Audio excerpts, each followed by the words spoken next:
When looking ahead to 2021, we can't ignore what we've gone through in the past 9+ months now with the pandemic, the global pandemic that's been going on. So to me, this may not be especially revelatory, but you see certain trends emerging within the industry, and I think it kind of points towards us going back in time a little bit in terms of where we are as an industry.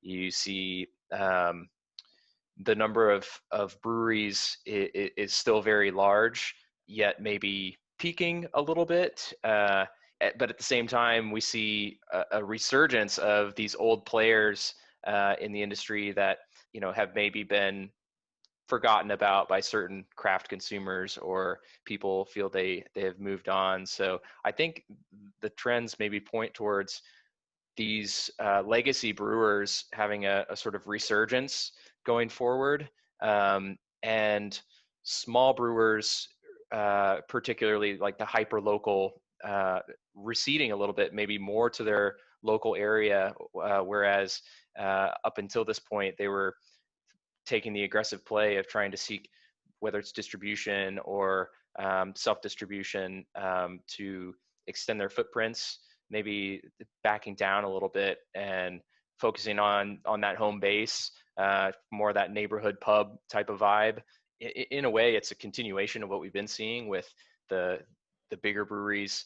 They're developing a gap between the large breweries and the small breweries, and everything in between is kind of being shrunken out. So, like I said, not rocket science, but it's something that I think has been accelerated by the pandemic, and we'll see how it progresses. But it seems like there's some momentum.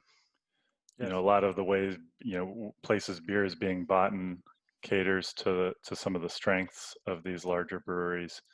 But then, a lot of these larger breweries have some of the greatest quality programs in the country, and deliver some of the most consistent product as well. And something I wonder, and I don't know if you have any thoughts on it, is just like, is that kind of consistency perhaps gaining a greater appreciation these days from the many people that are rediscovering some of these larger brands, like you and I have talked in the past about Sierra Nevada Pale Ale, which is a beloved brewery of mine, and I love hearing that a lot of people who had maybe abandoned it for a while to chase the new have kind of rediscovered it and realized, maybe this is something I always need to have a few of in my fridge.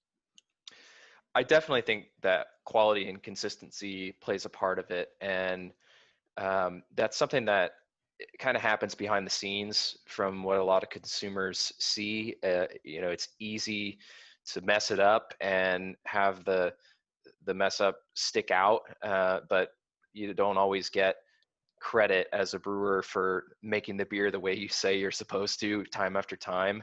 But to me, that also ties into maybe a financial driven element of it. And you think about what everyone has endured throughout the pandemic, and there's been financial stress and hardship for a lot of people. And I think that means the consumer, maybe I'm doing this even personally, like you're more conscious of where your dollar is going. And I think that the consumer is going to look out there and say, I liked these 1999 4-packs of whatever. These were fun and all, but wow, there's a lot of really great beer to be had for $10.99, $9.99, regardless of where it's coming from, whether it's your local brewery or a big brewer. I think that people are going to scrutinize their purchases and ultimately seek value. So there's kind of an underlying economic element to where I think it's going to shift, and there will be a newer equilibrium that may have less space for the extravagant, 4-packs and 6-packs and whatever. Though I'm sure everyone will keep buying their Deep Woods releases, or at least I hope they do. Me too.